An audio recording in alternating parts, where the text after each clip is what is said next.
Assalamualaikum teman-teman. Assalamualaikum teman-teman semua. Waalaikumsalam, Kak. Ya, Kakak akan mulai mengabsen ya. Yang pertama, Adisa Faiza Arundati, Adji Ningrat Isma Pratama, Ada. Sofi Maharani. Hadir. Sip, udah kakak screenshot dulu. Kemarin kita udah belajar tentang apa nih? Ada yang masih ingat gak? Tumbuhan lumut, Kak. Tumbuhan lumut. Tumbuhan lumut dan paku. Ya, Lantai. ya betul. Kemarin kita udah bahas tentang ciri-ciri umum plantae, terus juga tumbuhan lumut, tumbuhan paku. Oke, hari ini kita mulai pembelajarannya tentang Kingdom Plantae Part 2 nih. Nah, kita bahas tentang spermatopita atau tumbuhan berbiji. Tumbuhan berbiji ini paling sering kalian lihat di kehidupan kalian sehari-hari. Ada yang tahu nggak apa aja sih contohnya nih dari tumbuhan berbiji? Kalau tertutup ada mangga, Ya, kalau terbuka ada pinus, ya. tumbuhan pakis. Oke, terima kasih Reva ya, Reva Rahardian ya. Terima kasih atas jawabannya. Oke, kita lihat nih, benar nggak sih pohon mangga itu pohon mangga masuk ke yang tertutup atau terbuka? Kita lihat. Kita bahas dulu ciri-cirinya nih. Ciri-ciri tumbuhan berbiji. Nah, karena dia tumbuhan berbiji, pastinya dia punya biji dong. Nah, bijinya dihasilkan oleh apa? Nah, bijinya itu teman-teman dihasilkan oleh bunga. Nah, jadi di bunganya ini ada yang jantannya, nih jantan. Terus ada betinanya. Ya. Terus mereka melebur menjadi satu. Terjadilah peristiwa penyerbukan atau peristiwa pembuahan. Hasilnya si bunga ini. Nah, hasilnya si bunga. Lanjut, si bunganya akan menghasilkan biji. Nah, gitu ya, teman-teman. Nah, di dalam biji ternyata itu dia mengandung ini nih, ada embrio atau bakal tumbuhan. Nah, embrionya ternyata di tumbuhan berbiji dia berkutub 2 atau bipolar. Artinya apa? Artinya gini. Jadi ini bijinya. Bagian kutub yang atas ini akan menjadi batang dan juga menjadi daun. Sedangkan untuk bagian bawahnya itu akan menjadi akar. Gitu ya. Makanya kutubnya 2 nih. Terus selanjutnya ada autotrof. Kemarin kita udah bahas autotrof itu apa? Ada yang masih ingat nggak? Mampu membuat makanan sendiri melalui proses fotosintesis. Ya, betul banget Zaneta. Terima kasih atas Sama-sama, jawabannya. Kak. Ya, jadi benar ya yang dikatakan oleh Zaneta kalau misalnya autotrof itu dia dapat menghasilkan makanannya sendiri dari hasil fotosintesis.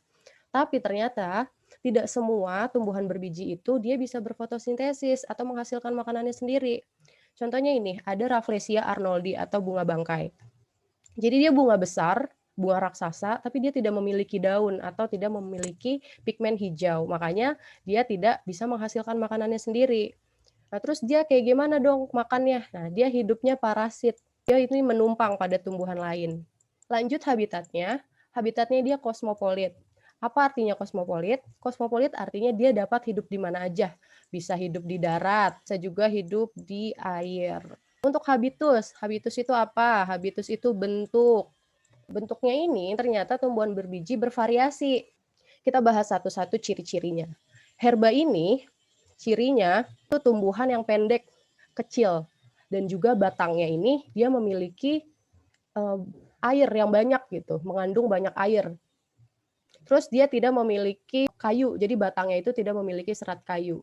Kalau kalian lihat dari cirinya, ada yang tahu nggak? Apa sih contoh dari herba ini? Ya benar nih, najwa. Contohnya itu teman-teman bayam, sawi. Terus ada liana nih, lilit. Jadi dia tuh melilit gitu di pohon-pohon atau di pagar gitu.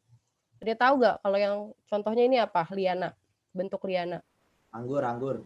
Ya betul, betul banget. Ada anggur, terus ada rotan gitu ya, contohnya. Nah kalau semak nih, kalian sering nih ketemu semak-semak. Nah semak ini dia itu tumbuhan berkayu, kecil juga, malah tingginya itu nggak sampai 1 meter. Terus dia beranting, rantingnya ini memiliki banyak cabang. Contohnya apa? Tumbuhan apa? Ilalang. Ya, betul. Terus juga contohnya teh-tehan. Kalau kalian ke puncak tuh pasti ngelihat kebun teh banyak banget. Nah, itu tuh. Itu contohnya semak. Nah, terus juga kalau kalian yang cowok-cowok suka main bola di lapangan, kalian pasti sering lihat kan rumput-rumput liar tadi seperti ilalang. Terus juga ada yang namanya rumput teki. Itu termasuk jenis semak ya bentuknya. Perdu sama pohon ini sama ya teman-teman, dia sama-sama tumbuhan berkayu. Terus apa yang ngebedain? Bedanya kalau perdu itu tingginya dia kurang dari 5 meter. Kalau pohon tingginya itu lebih dari 6 meter. Contoh perdu apa? Cabai. Ya, cabe, betul ya. Ada cabe, terus juga ada tumbuhan tomat. Itu contoh dari perdu. Terus contoh dari pohon. Pohon ini kalian sering lihat. Ya, Angga. ya mangga, apel itu ya termasuk jenis pohon. Sampai sini ada yang mau ditanyain dulu gak? Udah paham nih semuanya? Kalau Herba tadi apakah herba? herba itu tumbuhan. Nih, kalian lihat aja Jadi itu dia banyak mengandung air batangnya. Batang banyak air gitu. Ya, yang herba. Nih, contohnya tadi apa? Bayam. Nah, bayam tuh temennya sudah bisa mengasih contoh tuh. Ya, oke kita lanjut. Nah, ternyata nih teman-teman di spermatopita itu dibagi menjadi dua. Ya, ada gimnos, ada angios. Kalau gimnos itu bijinya terbuka, kalau angios dia berbiji tertutup. Gimana ngafalinnya biar nggak ketuker? Kalau kakak dulu ngafalinnya kayak gini. Di gimnos kalian kasih titik, ini ibarat biji. Di angios juga kalian kasih titik nih di huruf awalannya ya, di G-nya dan di A-nya. Saat biji ini bisa keluar, berarti dia terbuka. Kan dia bisa keluar ya. Jadi dia termasuk berbiji terbuka. Sedangkan angios ini bijinya dia nggak bisa keluar karena dia tertutup. Nah gitu.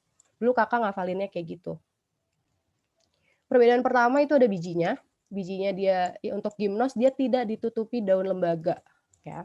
Nih gambarnya seperti ini nih. Ini jadi daun lembaganya, terus bijinya di luar. Daun lembaga, bijinya di luar. Biji-bijian nih di luar ya. Di daun lembaganya.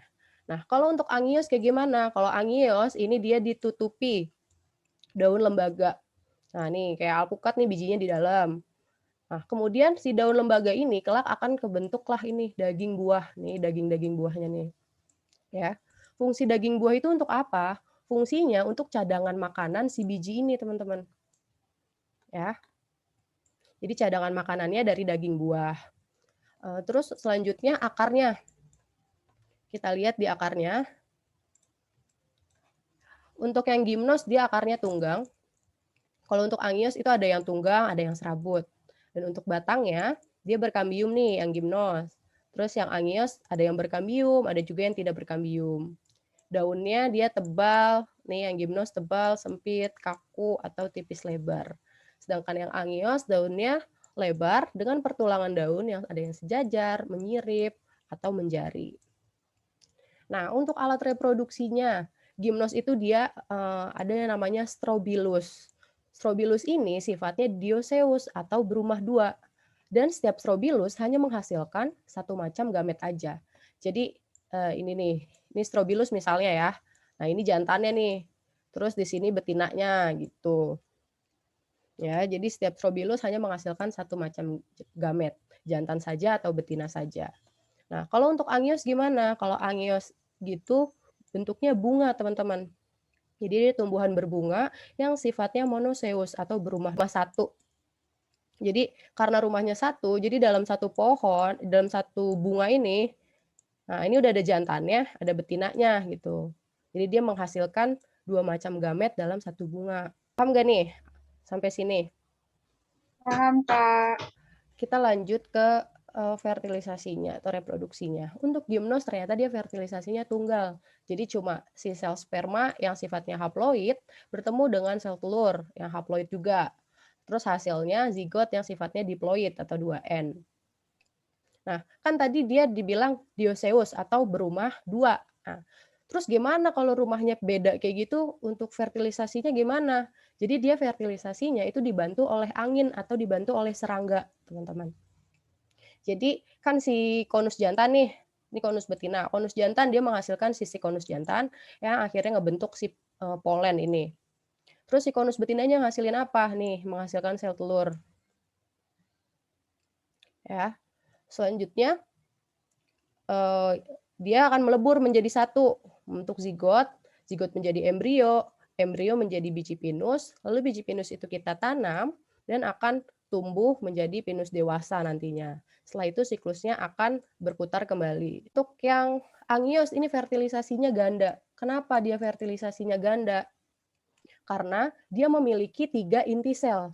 Nih, kalau kalian lihat di gambar yang ini nih, ini inti selnya ada inti sel vegetatif, yang pertama tuh, terus juga ada inti sel generatif. Inti sel generatifnya ini ada 2. Nih kalau kalian lihat nih di panah yang ini, inti sel generatifnya ada 2. Ada inti sel generatif 1 dan inti sel generatif 2.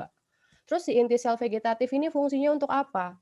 Fungsinya dia membentuk bulu serbuk, nih yang kuning ini nih, dia membentuk bulu serbuk ini untuk jalan masuknya si inti sel generatif. Sampai akhirnya nanti inti sel generatif masuk nih ke dasar putik ini, dan akhirnya dia bereproduksi. Kalau diperbesar, bentuk dasar putik itu seperti yang gambar ini. Nih, yang gambar ini. Di dalamnya itu ada 3 antipoda, nih. Terus juga ada inti kandung lembaga sekunder. Terus ada sel telur, nih, sel telur. Nah, sel telur ini kan kalau kalian lihat ini dia diapit. Nah, dia diapit oleh 2 sinergit. Gitu, teman-teman. Terus untuk proses reproduksinya gimana? Nih, inti generatif 1 yang sifatnya haploid, dia akan bertemu sama si ovum yang sifatnya juga haploid, ya kan? Hasilnya akan membentuk zigot yang sifatnya diploid. Sedangkan yang kedua, nih, inti generatif keduanya sifatnya itu haploid, dia akan ketemu sama si ini nih. Nah, dia akan membuahi inti kandung lembaga sekunder yang sifatnya ternyata udah diploid. Terus hasilnya apa? Endosperm yang sifatnya triploid. Sampai sini paham nggak? Kalau paham kita lanjut. Kita masuk ke klasifikasinya. Untuk gimnos yang berbiji terbuka ini, dia ternyata ada 4 nih. Kita bahas satu-satu. Yang pertama ada conifera atau conifer. Dia merupakan tumbuhan berkayu yang tingginya itu bisa mencapai puluhan meter. Tingginya juga tersusun dalam konus. Contohnya itu ada pinus ya. Terus yang kedua ada apa? Yang kedua ini ada Cichadophyta atau sikas. Dia tidak bercabang, memiliki daun yang majemuk, terus rumahnya 2 atau dioeceous. Contohnya ada sikas rumpi atau pakis haji. Terus yang ketiga ada Gingophyta atau gingo. Nah, ini pohonnya sudah mulai langka ya, teman-teman. Jadi pohonnya itu besar banget, bisa mencapai 30 meter besarnya, tingginya gitu. Terus daunnya berbentuk kipas. Contohnya itu ada Ginkgo biloba. Selanjutnya ada Gnetophyta. Gnetophyta ini memiliki cabang berkayu, terus tumbuhannya juga dia sifatnya dioeceous atau rumah 2. Contohnya yang suka kalian makan di sayur asem, ada Gnetum gnemon, contohnya melinjo ya. Contoh selanjutnya di angios nih. Di angios dia cuma dibagi menjadi 2 aja, teman-teman. Ada monocotyledon berkeping 1 dan ada dicotyledon berkeping 2. Tapi dari setiap ini dia tuh memiliki banyak banget familinya. Ada suku atau famili Poaceae, terus ada Ciperaceae, Palmae, ini banyak banget. Ya, kalian bisa pelajari lagi dari PPT yang udah Kakak kasih di Google Classroom, ya. Kalian baca-baca lagi atau dari referensi lain karena dia memang banyak banget untuk familinya. Di sini ada manfaatnya. Manfaatnya untuk gimnos dia bisa jadi tanaman hias, itu ada pakis haji nih, bisa jadi tanaman hias. Terus obat atau suplemen, ini si Ginkgo biloba ini. Terus menjadi sayuran, si melinjo buat di sayur asem. Terus jadi bahan baku kertas dan korek api. Nah, si pinus. Untuk angios itu manfaatnya untuk apa? Ini banyak banget ya. Jadi bahan makanan pokok, penghasil gula, bahan makanan, obat-obatan, bangunan rumah, tekstil, terus bumbu-bumbu dapur tuh kayak cabai, lada, bawang putih, bawang merah. Terus juga buah-buahan yang biasa kalian makan. Gimana teman-teman udah tahu belum nih perbedaannya? Ada yang mau ditanyakan? Enggak, Kak. Oke, ternyata udah selesai. Kalau emang paham semua, coba Kakak pengen tahu apa sih yang bisa kalian simpulkan dari pembahasan kita hari ini? Oke, Kakak minta Reva Rahardian. Ya, Kak. Iya, Reva silahkan. Kesimpulan dari kamu apa nih? Jadi tumbuhan berbiji itu punya ciri mempunyai biji, Ya, autotrof, atau bisa menghasilkan makanan sendiri. Ya. Terus embrio berkutub dua serta berhabitat kosmopolit atau bisa hidup di mana saja. Dan habitus herba atau tanaman yang memiliki batang berair banyak, Ya. liana Ya. atau merambat, semak, tumbuhan kecil, Ya. terus perdu, mirip pohon tetapi tingginya kurang dari 5 meter, dan pohon tingginya lebih dari 6 meter. Terima kasih Reva atas jawabannya, bagus banget. Terus sekarang kakak mau tanya lagi nih. Tadi udah kakak jelaskan bahwa tumbuhan berbunga, ada tumbuhan berbunga nih, dia menghasilkan biji sebagai alat perkembangbiakannya. Itu disebut apa? Tertutup, Kak. Oke, terima kasih.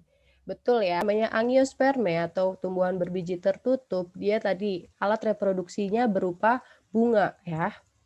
Terus dia juga nanti menghasilkan biji.